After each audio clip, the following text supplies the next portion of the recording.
सुशांत सिंह राजपूत मौत मामले से जुड़े ड्रग्स केस में आज लगातार तीसरे दिन लंबी पूछताछ के बाद एनसीबी ने अभिनेत्री रिया चक्रवर्ती को गिरफ्तार कर ही लिया।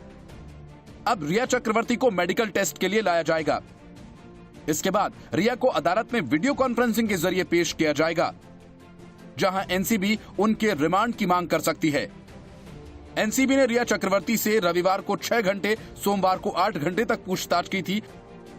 इस दौरान एनसीबी ने उनके छोटे भाई शौविक चक्रवर्ती, राजपूत के हाउस मैनेजर सैमुअल मिरांडा और सुशांत राजपूत के निजी स्टाफ सदस्य दीपेश सावंत से आमना सामना कराया था। अब तक रिया चक्रवर्ती और उसके वकील ताल ठोक कर इस बात का दावा करते रहे कि रिया ने कभी ड्रग्स का सेवन नहीं किया। वो तो सारा कुछ सिर्फ सुशांत सिंह राजपूत के लिए ही करती थी।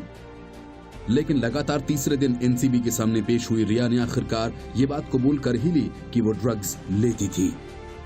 लेकिन ये भी कहा कि वो तो सिर्फ सुशांत के कहने पर ही उसने ड्रग्स लिए। इससे पहले रिया इस बात पर अड़ी रही कि उन्होंने कभी ड्रग्स नहीं लिए और कोई चाहे तो उसका ब्लड टेस्ट करा ले। रिया ने न सिर्फ ड्रग्स लेने की बात कबूल की, बल्कि एनसीबी को भी ये बताया कि वो कौन कौन से लोग हैं जहां ड्रग्स की सप्लाई की जाती रही है। रिया ने 1-2 नहीं बल्कि 25 सेलिब्रिटीज के नाम एनसीबी को बताए। अब एनसीबी ड्रग्स केस में सुशांत के को स्टार्स और एक्टर्स समेत 25 बॉलीवुड सेलेब्स को समन करेगी। इसके पहले सोमवार को एनसीबी ने 8 घंटे की पूछताछ की थी। तब रिया ने कहा था कि उन्होंने कभी ड्रग्स का सेवन नहीं किया। सुशांत को लेकर उन्होंने कई अहम खुलासे किए थे। रिया ने एनसीबी को दिए अपने बयान में कहा कि सुशांत सिंह 2016 से ही ड्रग्स का सेवन कर रहे थे।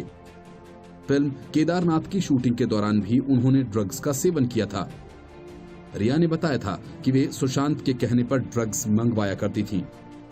उन्होंने खुद के ड्रग्स लेने की बात से इनकार किया। हालांकि उन्होंने इस बात को स्वीकार किया कि वे सिगरेट और शराब पीती थीं। रिया ने पहले भी कहा था कि उसने कभी ड्रग्स या बर्ड्स नहीं लिए। उन्होंने कबूल किया कि जब भी दीपेश को ड्रग्स के लिए फोन किया, वो सुशांत के लिए लिया गया था। सुशांत को बर्ड्स की जरूरत होती थी और वो ड्रग्स सुशांत और उसके दोस्तों के लिए था। रिया ने कहा कि सुशांत और सुशांत के बेस्ट फ्रेंड्स के लिए ड्रग्स आता था। रिया ने खुद के केवल सिगरेट और शराब के सेवन की बात मानी। रिया ने बताया कि शौविक के जरिए अब्दुल बासित परिहार से 5 बार मुलाकात हुई। बासित शौविक से मिलने घर आया करता था। सैमुअल मिरांडा के आमने सामने पूछने पर रिया ने खुद के ड्रग लेने पर मना कर दिया था। रिया ने बताया कि सैमुअल जो भी बर्ड्स लाए थे वो सुशांत के लिए थे।